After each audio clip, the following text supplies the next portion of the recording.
Estimados televidentes, tengan ustedes muy buenas noches y bienvenidos a esta nueva edición del programa televisivo Economía y Sociedad, a cargo del Centro de Estudios Superiores Universitarios CESU de la Universidad Mayor de San Simón.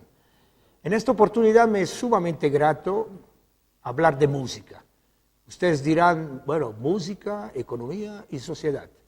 Bueno, yo creo que sí, tiene mucho que ver y lo vamos a descubrir. Y para hacerlo, tengo el honor y el grato placer de estar con el profesor, doctor Mario Agustín Fernández Sánchez. Él tiene un doctorado en composición, entonces es compositor, trabajó en música desde su niñez, y primero como folclorista y luego como profesional tocando la viola. Tiene docencia universitaria en práctica musical, ha vivido y trabajado 3 años en Japón y exactamente 35 años en Inglaterra. Así que muy contento de contar contigo, estimado Agustín, bienvenido al programa. Muchas gracias, Silvano. Para mí es un gran placer estar aquí dirigiéndome al público de Cochabamba, mi ciudad natal, y recordar a mi público quién soy. He estado ausente muchos años, pero aquí estoy, munido de mi trabajo, de mi experiencia y de mi verdad. Desde la perspectiva de un profesional, Agustín, ¿por qué es importante la música para una sociedad? Es una gran pregunta y no quiero hacerla innecesariamente académica, pero me parece necesario relativizar un poco esos dos términos que son muy amplios. Sociedad. He vivido casi toda mi vida adulta en el Reino Unido y es imposible no recordar la frase famosa o infame de la primera ministra de los años 70, Thatcher, que dijo: sociedad, no existe tal cosa. Esa frase ha sido citada muchísimas veces como una especie de credo o símbolo del individualismo neoliberal. Las cosas han avanzado, han cambiado mucho y este año el primer ministro actual del mismo Partido Conservador ha dicho a la prensa: sociedad sí que existe, lo cual indica todo un círculo de retorno a una visión más comunitaria del mundo. Pero ¿a qué llamamos sociedad para los fines de esta conversación? ¿Es la alta sociedad, o la clase media, o la clase trabajadora, o la clase desempleada, o tal vez una aglutinación de todas esas clases, pese a que en la vida real nunca las vamos a ver juntas? ¿No sería tal vez más ajustado y más realista hablar de preferencias individuales? ¿Por qué la música es importante para el individuo? Pero si vamos por ese camino no podríamos contestar adecuadamente tu pregunta, Silvano. Creo que es mejor ajustarnos o ceñirnos o resignarnos a esta gran generalidad, pero advirtiendo que no refleja necesariamente la realidad de la vida, del mundo. En cuanto a la música, que yo sepa, nadie se ha atrevido a negar la existencia de la música, pero ahora la voy a negar yo, aunque solo sea para provocar un poco. La música, como una entidad monolítica, no existe. Existen géneros de música, existen tipos de música, existen piezas de música, y con cada una de ellas nos relacionamos de una manera distinta. Entonces, como digo, nos resignaremos a esas generalidades, pero advirtamos que son generalizaciones para fines prácticos, para simplificar la conversación. El hecho de hacer música, y hacer música quiere decir también escucharla, o tocarla, o cantarla, o componerla, es una manifestación de existir. ¿Qué música escuchamos? Yo diría que es una manifestación de ser, o sea, quién somos, una expresión de identidad. Y esa es la primera gran importancia de la música para mí, Silvano. La música es una expresión de identidad. Qué trivialidad, ¿verdad? Pero es una verdad importante. Al aceptar la música que escuchamos o al rechazarla, estamos manifestando quiénes somos. ¿Cómo es eso, me dirás? ¿Acaso al escuchar música china, yo establezco identidad china? No, no es así. Pero al escuchar una pieza de música de la China, tú manifiestas tu disponibilidad para relacionarte con el otro, tu apertura. Entablas un diálogo con el otro y es a través de el otro que afirmamos nuestra identidad, ¿verdad? No solo en la música, en todas las esferas de la vida. Al relacionarnos con el otro, manifestamos y afirmamos nuestra identidad. Eso en un plano individual. En un plano colectivo, por ejemplo, nacional, yo creo que es ajustado decir que el conjunto de preferencias musicales, qué música escuchamos, qué música rechazamos, qué música frecuentamos como nación, por ejemplo, es una afirmación de identidad nacional. Aun cuando la música que la nación prefiere sea música que viene de otros países. Por ejemplo, qué sé yo, un buen ejemplo podría ser el tango en Finlandia. En Finlandia el tango es extremadamente popular y muchos finlandeses lo consideran música nacional. Los mejor informados saben que viene de la Argentina, pero ocurre ese fenómeno interesante de importación por preferencia, por gusto. O ahora la cumbia en Bolivia, en Argentina, originalmente colombiana, es parte del paisaje sonoro de Bolivia y de la Argentina. Se va transformando, por supuesto. A propósito, estoy mencionando estos ejemplos que son el resultado de opciones, de preferencias, y no ejemplos que son el resultado de colonización, por ejemplo, ¿no? Como ser la música escocesa en el Canadá o la música de origen español en Latinoamérica. Ni tampoco estoy mencionando predominio musical por corrientes migratorias, como la música irlandesa en Estados Unidos. Preferencias. La música que escogemos para escuchar, para tocar, para cantar, nos afirma. Y eso es importante. Importantísimo porque somos, entre otras cosas, a través de la música. Se considera que el folclore expresa el ser de una nación, más que, por ejemplo, la música clásica, que es mi campo. Eso también quisiera relativizarlo, pero no hay tiempo. Hablemos brevemente del hecho de que tanto el folclore como otras piezas que se constituyen o adquieren un valor simbólico, se convierten en una afirmación de identidad grupal, ya sea nacional o departamental, qué sé yo. Escogiendo la música que escuchamos, nosotros podemos sentir, yo pertenezco a este mundo después de escuchar esa sinfonía de Beethoven, o yo soy boliviano después de escuchar bailar una cueca, o yo soy cristiano después de escuchar música religiosa, o yo soy aurorista por el himno de la aurora, o yo soy uno de los que aman el flamenco, en fin. Identidad y cohesión. Para terminar, si me permites, Silvano, quiero hablar del valor simbólico de estas piezas de música que permiten que un grupo se identifique con ellas, y también del valor simbólico plus, que es el valor de monumento. No se habla mucho de esto, pero para mí es muy importante. Hay música que, a fuerza de repetición, de importancia, de tradición, de intensidad de la experiencia, adquiere un valor de monumento, es decir, música que representa toda una cultura y además permanece en ese papel representativo.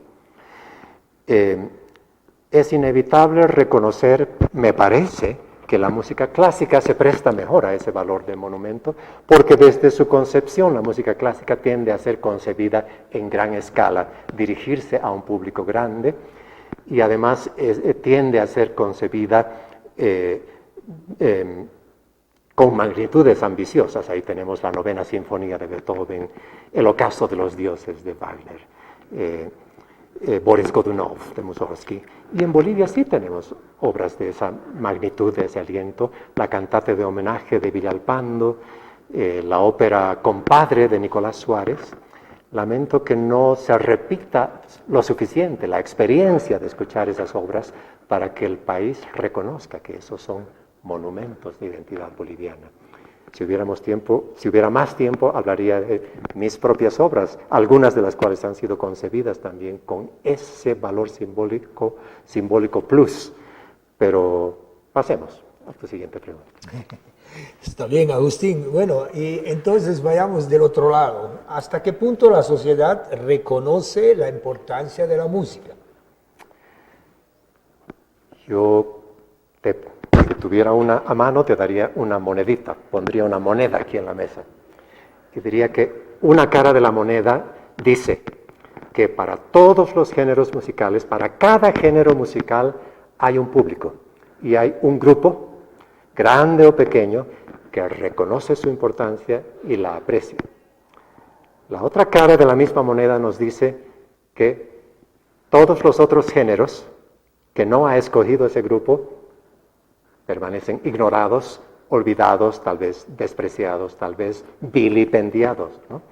Entonces, no es que quiera ser señor relativismo en esta charla, pero eso también es relativo. No es una sociedad que reconoce o deja de reconocer un tipo de música. Podríamos decir que la música clásica, a la que me estoy refiriendo mucho porque es el campo al que me he dedicado profesionalmente, muchas veces se le resta importancia con el estigma de que es elitista. Por contraste, a la música folclórica se la tiende a reconocer como música del pueblo, música popular. En mi experiencia, los dos conceptos son debatibles. Trabajo desde muy joven como intérprete de la música folclórica. ¿Dónde? En las peñas. No sé si has asistido a una peña, habrás visto que se paga un cover, se pide tragos, uno se sienta en una mesa. ¿Es un lugar popular? Depende de tu definición de popular. En los coliseos, por supuesto, en los centros deportivos, cuando hay un gran festival, una actuación de los Carcas, ¿no? Por supuesto que en esa situación la música folclórica es popular. Si tiene la suerte de llenar el coliseo, mucho mejor.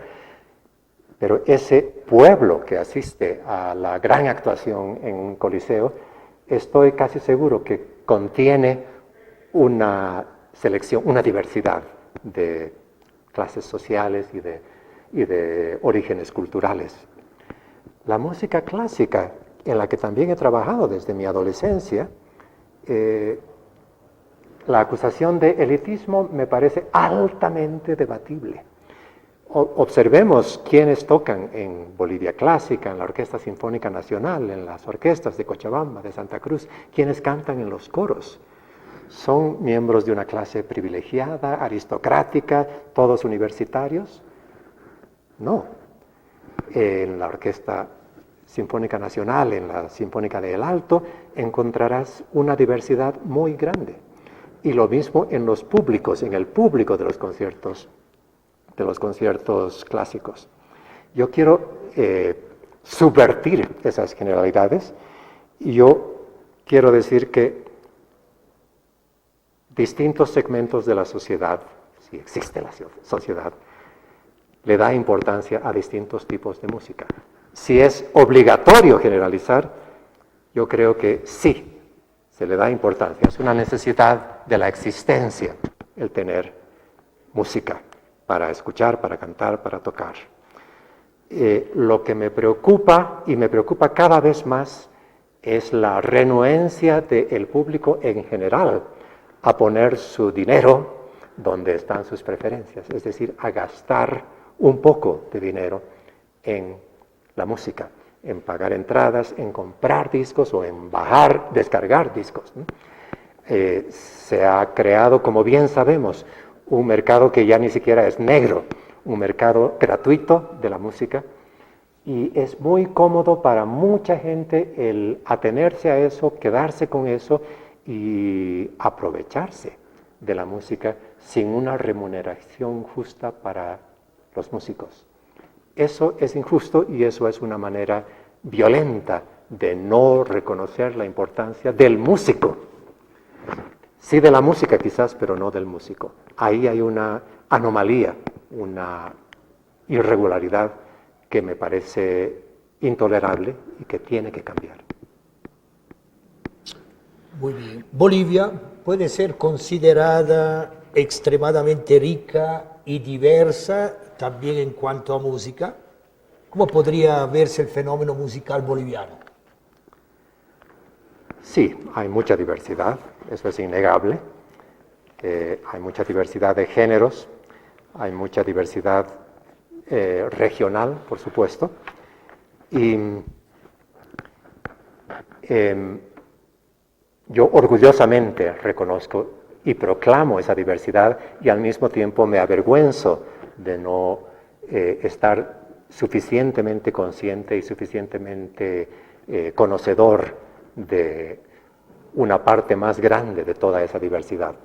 No, tal vez ninguna mente humana consiga abarcarla toda, pero sí, la diversidad de géneros, en parte ya la hemos conversado, hemos mencionado básicamente dos, folclore y música clásica, pero por supuesto que ahora en Bolivia se cultiva una diversidad mucho mayor. Ha habido un florecimiento muy grande en las últimas décadas del jazz. Hay círculos más o menos grandes o pequeños que cultivan géneros relativamente especializados, como el flamenco, que tiene representantes especialmente en La Paz, pero no solamente en La Paz. Y algunas de estas modalidades de música se las podría considerar importadas, pero yo no creo mucho en la nacionalidad de la música, nacionalidad en el sentido del pasaporte, de ciudadanía de la música. La música pertenece a quienes la cultivan, a quienes la escuchan, a quienes la aman. Y si el tango se ha popularizado mucho en Finlandia, es finlandés. Será de origen argentino y yo por familia soy parcialmente argentino. No quiero que nadie diga que estoy renegando de la propiedad o pertenencia de un género del país hermano del sur. No es eso, es una apertura. Una aspiración mía como compositor es que una persona, un grupo, un pueblo, un país, un continente adopte mi música hasta tal extremo que la considere propia. Yo creo que ese es el destino de toda música. No he perdido el rastro de tu pregunta, sé cuál es tu pregunta. Lo que quiero decir es que la diversidad de músicas que hay en Bolivia, ese plural es importante, también incluye las músicas que en su origen vienen de otros países, pero que se han integrado en el paisaje sonoro que experimentamos y disfrutamos. Me apena que haya aspectos o categorías o géneros de la música boliviana que hayan sido muy poco estudiados. Por ejemplo, la música del Chaco, y en general del sur del país, la música de los llanos orientales. Hay muy poco escrito sobre esas músicas y es música fascinante. Conozco algo porque me interesa, conozco algo por haber pasado años de mi niñez en Montero, en Santa Cruz. Pero ahora, por ejemplo, me está interesando la música del Chaco y quiero aprender más. Y hay muy poco, casi nada escrito. Entonces es necesario descubrir, es necesario abrazar, es necesario absorber y interactuar con esa diversidad hermosa de música, tanto de géneros como de regiones, y sí, una gran diversidad. Agustín, bueno, Como casi en todas las actividades humanas, también la música ha sufrido cierto embate por los tiempos que corren y, digamos, se ha vuelto un negocio. La verdadera música, Agustín, puede ser comercial. Bueno, esto olvidándonos un rato de que siglos atrás los grandes compositores tenían que componer música para los nobles, para lograr que se los pague de ese servicio que daban, ¿no? Bueno, olvidándonos un poco de aquello, pero la verdadera música, Agustín, ¿puede ser comercial? Para no irritarte más o irritar al público, no voy a desmenuzar eso de la verdadera música y preguntar cuál es la verdadera música, Silvano. Pero creo que prefiero cederle la respuesta a tu propia pregunta. ¿La verdadera música puede ser comercial? Si su verdadero propósito es el comercio, yo creo que no puede ser verdadera. Y si es verdadera, su verdadero propósito no puede ser el comercio. Ya hemos hablado un poco, hemos hablado de identidad, de interacción, de relacionarse con el otro. Ahí hay una comunicación. La verdadera música, si es posible generalizar de esta manera simplista y brutal, la verdadera música comunica. Si esa comunicación involucra una transacción, me parece secundario. Pero si esa transacción se convierte en el objeto principal, el objetivo principal de ese acto de comunicación, creo que no hay esperanzas de que la música sea verdadera. Esto no quiere desmerecer los esfuerzos genuinos de los muchos jóvenes y no tan jóvenes que, por ejemplo, ahora en Bolivia se están abriendo campo en un mundo terriblemente competitivo, se están abriendo campo para explorar locales, tejer redes de contactos y de contratos y de actuación. La sobrevivencia es una necesidad fundamental, es un derecho del músico, y esa sobrevivencia exige lo que yo decía antes, una remuneración justa al músico. Ahí hay una transacción, pero no la considero comercial en el sentido que creo que tú decías, que la música ha recibido el embate del comercio. Eso es una cosa. La otra cosa que mencionas que es muy importante y apropiada es el mecenazgo.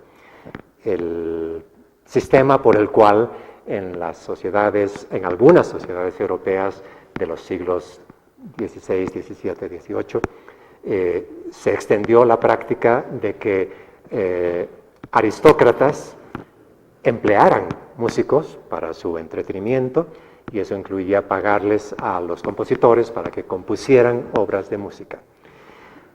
Con la decadencia, hasta cierto punto, abolición de esas aristocracias, surgió el Estado moderno. Y el Estado moderno ha heredado hasta cierto punto esa función de mecenazgo. Por ejemplo, en el siglo XX se extendió la práctica del encargo. El encargo o comisión, en la cual la entidad oficial de cultura o de música y arte escénico le hace un encargo a un compositor para que componga una obra y le paga por ese encargo. Eso, por supuesto que es bueno para los compositores afortunados que reciben esos encargos, pero no todos los reciben, y aquellos que los reciben una vez, tal vez otra. Mucho más iluminado, más elegante, más recomendable me parece el sistema que creo que es único en el mundo de Irlanda. Irlanda tiene una especie de colegio que se llama Esdona, se escribe Aosdana, en el cual los artistas creativos que se han distinguido en sus campos son nombrados por el Estado miembros de los Dana y reciben un sueldo fijo. Creo que es vitalicio, no estoy seguro. Siempre que se mantengan activos y productivos. Yo quisiera ver un Esdona en Bolivia. Me parece un sistema mucho más sostenible y productivo que el encargo eventual, ocasional. Bueno, Agustín, el tiempo ha corrido. Entonces, bueno, tenemos que terminar acá, pero quisiera aprovechar para invitarte en otro programa para seguir analizando la importancia de la música en un contexto de una sociedad y una economía. Así que te agradezco por este programa y, bueno, quedas invitado para un próximo programa. Será un gran placer. Muchas gracias. Gracias. Bueno, estimados televidentes, el día de hoy estuvimos con el profesor doctor Mario Agustín Fernández Sánchez. Él es compositor y hemos hablado un poco de música. Me queda mucha curiosidad para poder de alguna manera tocar este aspecto también en otro programa. Yo veo un poco la sociedad como un conjunto de instrumentos tocados por apasionados que hacen música, formando al final una orquesta. Y música que alegra a quien la toca y que alegra también quien la escucha. Me recuerdo una película de Federico Fellini, La Orquesta, que quizás algún rato vamos a retomar porque es una película muy interesante y provocatoria. Estimados televidentes, esperamos que el programa haya sido de su agrado. Gracias por su fidelidad. Hasta una próxima oportunidad. Muy buenas noches.